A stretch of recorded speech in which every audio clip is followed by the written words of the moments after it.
The next morning, Ilara woke up to the sound of soft chimes echoing through her quarters. It wasn't an alarm clock. It was the ship's eye announcing breakfast in the Grand Hall. She groaned, still adjusting to the strange customs aboard Asterisk, the celestial loom Asterisk. Yesterday's robe had been folded neatly at the foot of her bed, freshly pressed and glowing faintly as if it were alive. Reluctantly, she slipped it on and headed out. When she arrived, the hall buzzed with activity. Crew members sat around circular tables, chatting in languages that ranged from melodic hums to sharp clicks. The air smelled of spices Ilara couldn't identify, and the food looked like colorful blobs floating in midair. A waiter, an alien with 6 arms, offered her a dish labeled Universal Blend. She took it hesitantly, poking at the gooey substance with her fork. Calthor waved her over to his table. He was already eating something green and leafy, which looked surprisingly normal compared to everything else. "How are you settling in?" he asked, his voice calm but curious. "Honestly, I feel like I've stepped into a dream," Ilara admitted. "Everything here is so unusual." Calthor nodded. "It takes some getting used to, but there's more to this place than meets the eye." "What do you mean?" He glanced around before leaning closer. "Have you noticed anything odd? Like how the corridors shift when no one's looking, or how the AI always speaks in riddles?" Ilara frowned. Now that he mentioned it, she had seen things that didn't make sense. Last night, while trying to find her room, she'd walked down a hallway that seemed to stretch endlessly, only to suddenly end at a door she swore hadn't been there before. And the AI's announcements often sounded cryptic, like poetry instead of instructions. "I thought I was imagining things," she whispered. "You're not," Calthor said firmly. "Something's off about this ship. Be careful who you trust." Before Ilara could respond, the lights dimmed, and everyone turned their attention to the center of the room. A holographic projection appeared, a swirling galaxy surrounded by glowing threads. The captain stepped forward, his tall frame draped in a silver robe. "Today, we begin our discussions on Asterisk, the Accord Asterisk," he announced. His voice carried authority, yet it felt rehearsed, almost robotic. "The threads of unity connect us all. Together, we will weave a future free of conflict." Ilara leaned toward Calthor. "What's Asterisk, the Accord Asterisk?" "A myth," he replied softly. "Some say it's a treaty that binds all species under one universal law. Others claim it doesn't exist at all." As the meeting continued, Ilara struggled to focus. Her mind kept returning to Calthor's warning. If the ship was hiding secrets, what role did she play in uncovering them? Later that day, she decided to explore on her own.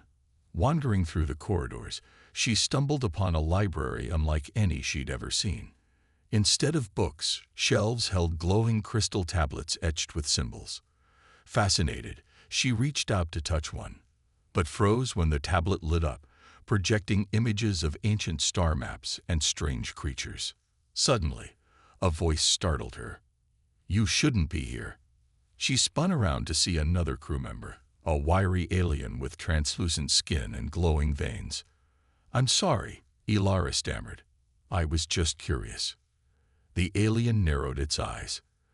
"Curiosity can be dangerous aboard Asterisk, the celestial loom Asterisk. Remember that." With those chilling words, the alien disappeared into the shadows, leaving Ilara shaken. As she hurried back to her quarters, she couldn't shake the feeling that she was being watched. That night, lying in bed, she stared at the ceiling again. What was this ship really hiding? And why had she been invited here? Her questions lingered unanswered, but one thing was clear. Life aboard Asterisk, the celestial loom Asterisk, was far stranger and more dangerous than she'd imagined. The next morning, Ilara couldn't stop thinking about the library and the strange alien's warning.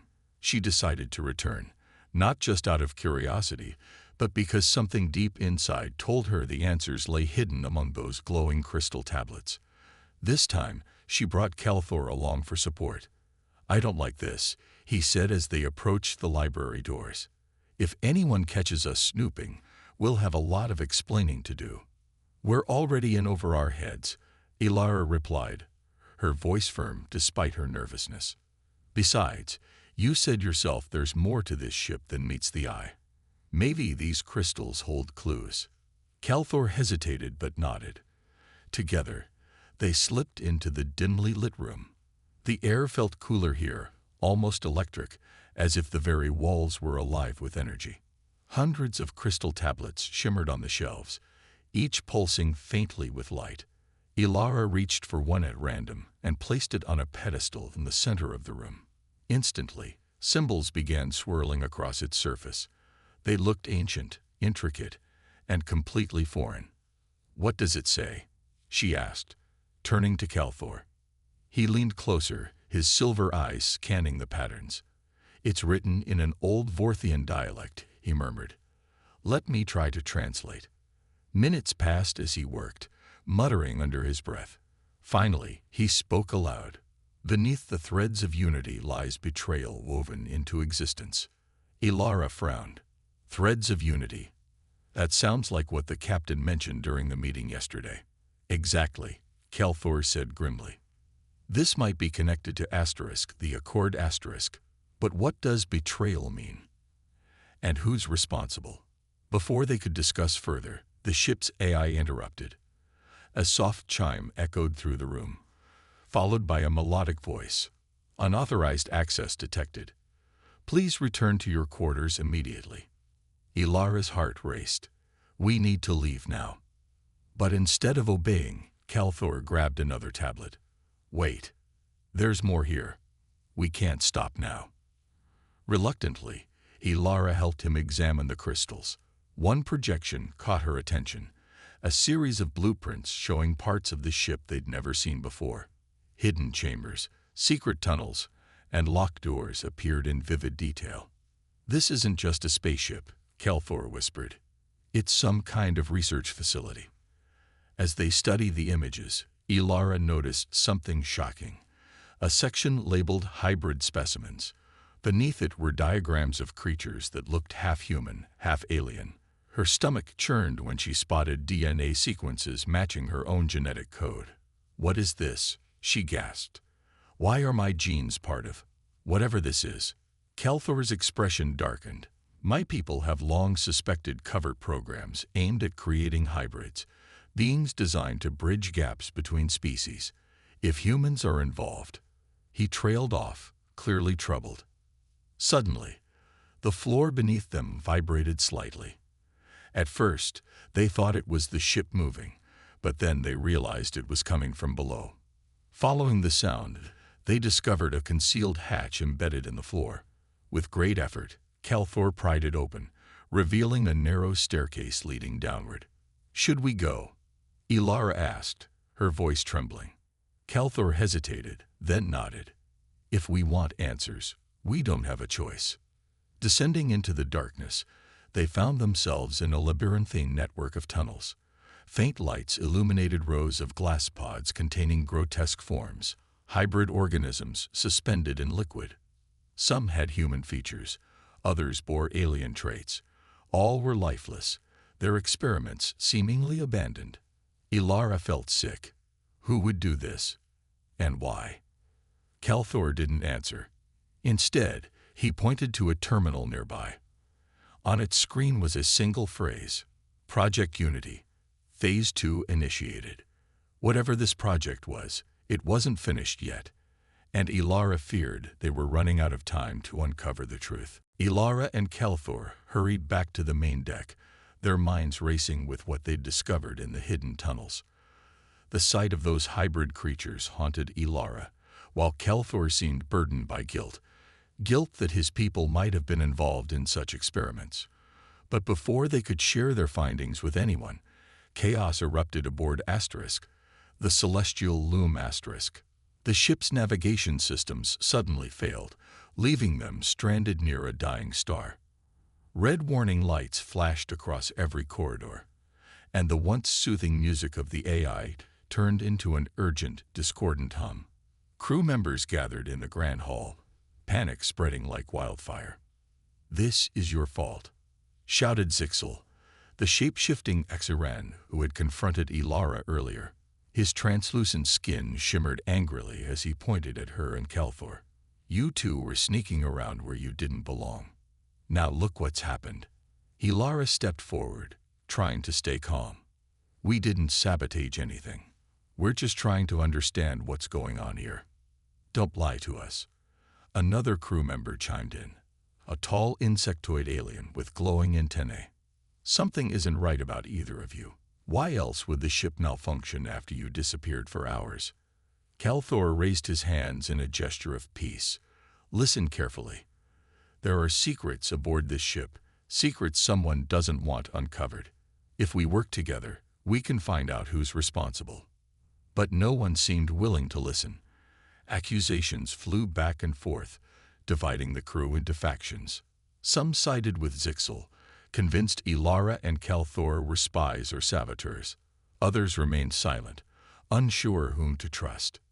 Amid the tension, Ilara noticed Zixel whispering to a group of aliens near the edge of the room.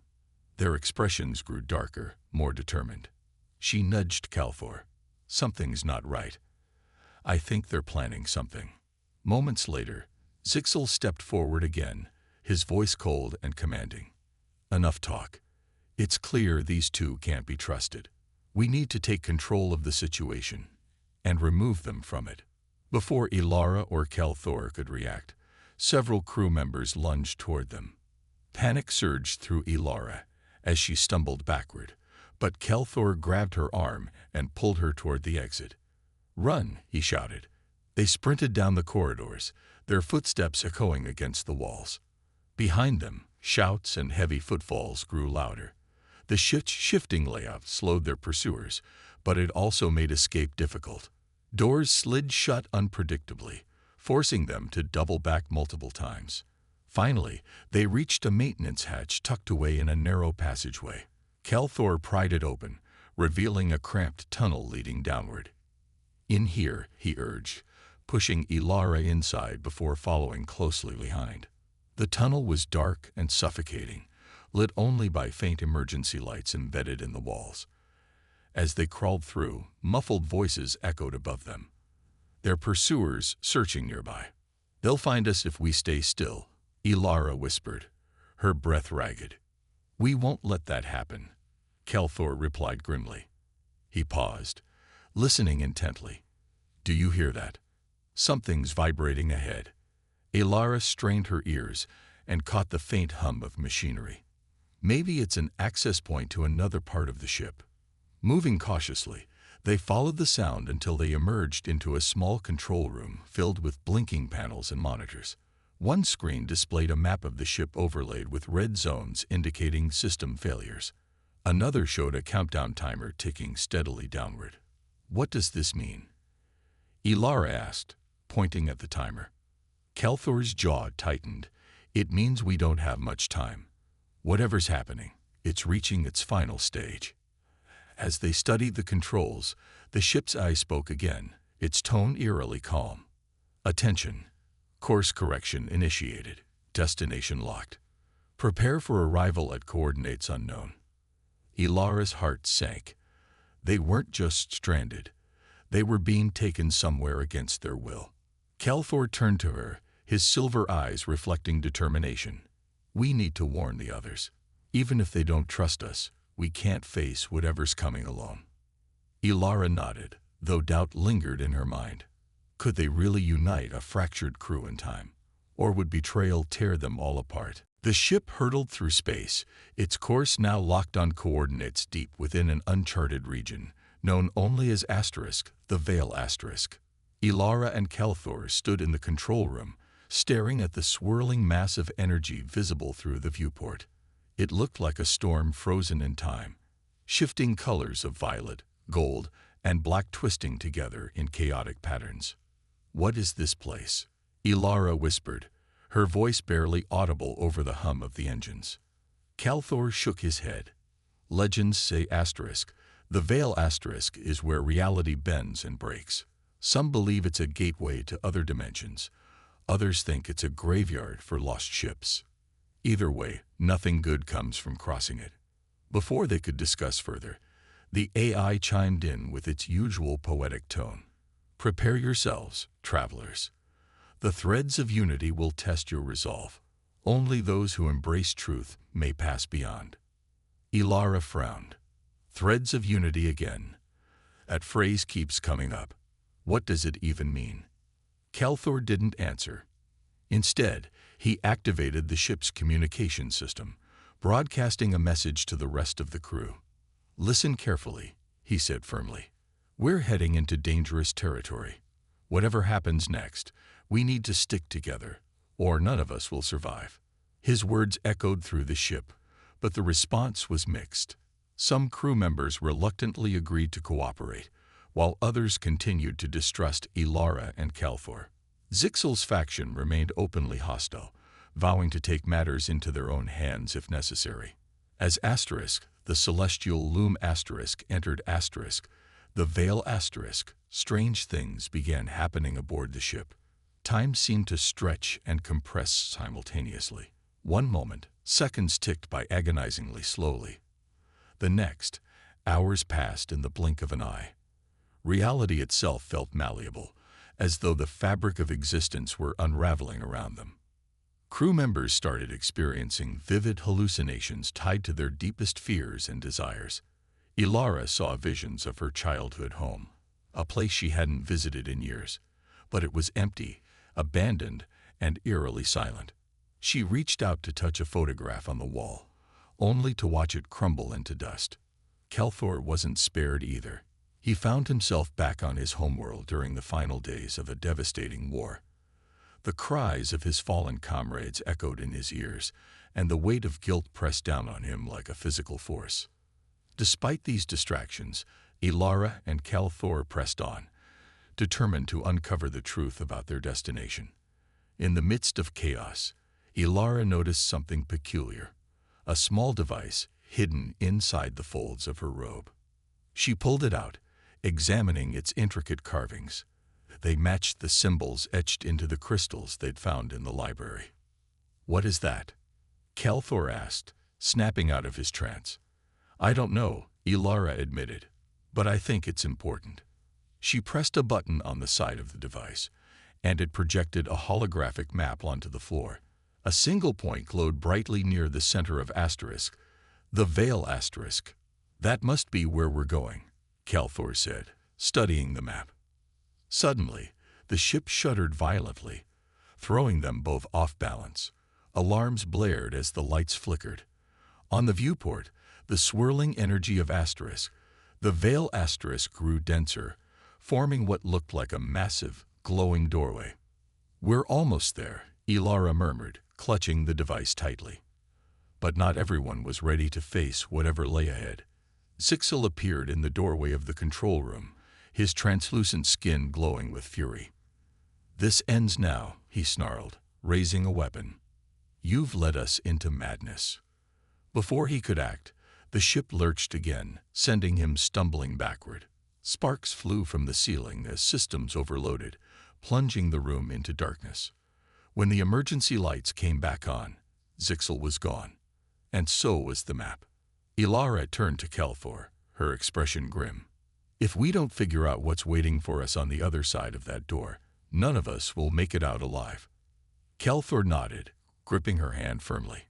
Together, they braced themselves for whatever horrors, or truths, awaited them beyond Asterisk, the Veil Asterisk. When Asterisk, the celestial loom Asterisk, finally emerged from Asterisk, the Veil Asterisk, the crew was greeted by a sight that left them speechless.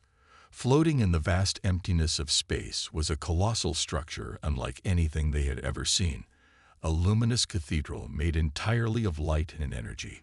Its spires stretched endlessly into the void, pulsating with soft, golden hues. It seemed alive, breathing gently as if it were watching them. "What is this?"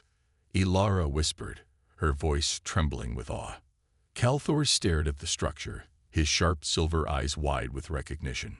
"This must be the sanctuary of the architects," he said quietly. "They're an ancient race, long thought extinct. My people told stories about them when I was young." "The architects?" Ilara asked, turning to him. "They were said to have created the first version of Asterisk, the Accord Asterisk, a treaty meant to unite all sentient beings under one universal law. But something went wrong, and they vanished without explanation." As the ship approached the sanctuary, its massive doors opened silently, revealing a shimmering interior bathed in radiant light. Without hesitation or any other choice, the crew stepped inside. The moment they entered, the air changed. It felt heavier, charged with an almost electric energy. Holographic projections floated around them, showing scenes of countless species working together in harmony.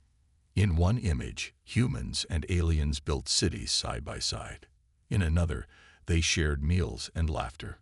But beneath the beauty, there was something unsettling, a sense of artificial perfection. Ilara and Calthor wandered deeper into the sanctuary, leaving the rest of the crew behind. They soon found themselves in a chamber filled with glowing crystal tablets similar to those in the ship's library. These, however, were far more advanced, their surfaces rippling like liquid as they projected streams of data. "Look at this," Calthor said, pointing to a tablet displaying records of genetic experiments. "It explains everything." Asterisk, the celestial loom asterisk, wasn't just testing hybrid organisms. It was trying to recreate the architect's work. "But why?" Ilara asked, her stomach churning as she read through the information. "Why would anyone try to force unity like this?" Calthor hesitated before answering. "Because true peace requires sacrifice. The architects believed that individuality led to conflict. To achieve harmony, they tried to erase differences, creating beings who could bridge gaps between species, but losing their identities in the process." Ilara shook her head, horrified. "That's not unity. That's control. You can't force people to get along by stripping away who they are." Before Calthor could respond, the ship's eye spoke again, its melodic voice echoing through the chamber. "Welcome, seekers of truth. You stand now at the threshold of destiny. Will you complete what the architects began, or will you choose chaos over order?" A hologram appeared above them, a towering figure cloaked in light. Its voice resonated with power. "The Accord awaits renewal. Sacrifice your identities and join the collective consciousness. Only then will universal peace be achieved." Ilara glanced at Calthor, fear mingling with determination in her eyes. "We can't let this happen," she said firmly. Calthor nodded, though his expression was conflicted. "If we destroy this place, we might lose our chance at understanding the Accord forever. But if we don't, we'll lose something even more important," Ilara finished for him. "Our freedom." Together, they turned toward the heart of the sanctuary, where the core of the system pulsed with blinding energy. As they prepared to dismantle it, alarms blared throughout the structure. The AI's voice grew urgent. "Warning. Unauthorized interference detected. Initiating self-destruct sequence." Time was running out. Ilara grabbed Calthor's hand. "Let's finish this." But as they moved forward, shadows flickered at the edges of the room. Someone, or something, was watching them. Whoever it was, they weren't alone anymore. The self-destruct alarm blared relentlessly as Ilara and Calthor sprinted toward the core of the sanctuary. Behind them, the shadows grew darker, taking shape, shapes that moved unnervingly fast. They weren't alone anymore. "What are those things?" Ilara gasped, glancing over her shoulder. "Automated defenses," Calthor replied grimly. "The architects must have left them behind to protect their work." The creatures were sleek and metallic, with glowing red eyes that scanned the room like searchlights. Their movements were precise, almost insect-like, and they advanced without hesitation. One lunged at Ilara, its claws slashing through the air. She stumbled backward, barely avoiding the strike, but Calthor stepped in front of her, wielding a makeshift weapon he'd grabbed from the chamber, a metal rod torn from the wall. "Go," he shouted, fending off the mechanical beasts. "I'll hold them back." "No," Ilara protested, unwilling to leave him. But the countdown timer on the walls was ticking faster now. 3 minutes, 29 seconds. There wasn't time to argue. Reluctantly, she turned and ran toward the core, dodging more of the machines as they swarmed around her. Each step felt heavier than the last, not just because of exhaustion, but because of what awaited her at the end. Destroying the core would mean erasing everything. The experiments, the knowledge, the possibility of understanding the Accord *. But letting it remain intact meant surrendering freedom for forced unity. When she reached the core, she found herself standing before a massive sphere of pulsating energy. It hummed softly, radiating warmth and an eerie sense of calm. For a moment, she hesitated, wondering if peace truly required such sacrifices. Wasn't there another way? Suddenly, Zixel appeared beside her, his translucent skin shimmering faintly in the glow of the core. He looked battered but resolute, clutching a small device in his hand. A detonator. "You shouldn't have come here," he said coldly, though there was no malice in his voice, only regret. Ilara's heart sank. "Zixel, don't do this. We can still stop this madness together." He shook his head. "This isn't madness. It's destiny. The architects showed us the path to unity, and I won't let anyone destroy it." Before Ilara could respond, Calthor arrived, bloody but alive, holding off the remaining machines with quick, calculated strikes. Together, he and Ilara faced Zixel, forming a fragile alliance despite their differences. "You're wrong," Calthor said firmly. "Unity doesn't come from erasing who we are. It comes from respecting our differences, not forcing conformity." For a split second, doubt flickered across Zixel's face. Then, with a resigned sigh, he tossed the detonator to Ilara. "If you believe so strongly in your cause, then prove it. Make the choice you think is right." Without wasting another second, Ilara activated the detonator. The core began to destabilize, cracks forming along its surface as light spilled out in violent bursts. Alarms screamed louder, and the entire sanctuary quaked violently. "We need to get out of here," Calthor yelled, grabbing Ilara's arm. But as they turned to flee, Zixel stayed behind, his form shimmering faintly. "Go," he said quietly. "I'll hold the machines back. Someone has to buy you time." Ilara wanted to protest, but Calthor pulled her away, shouting a final thank you over his shoulder. As they raced toward the exit, the sanctuary collapsed around them, consumed by a blinding explosion. Outside, the crew scrambled into escape pods as the celestial loom drifted closer to the dying star. Ilara and Calthor barely made it aboard one of the last pods before launching into space. Through the viewport, they watched the sanctuary vanish in a burst of light. Silence fell between them, heavy with loss, but also resolve.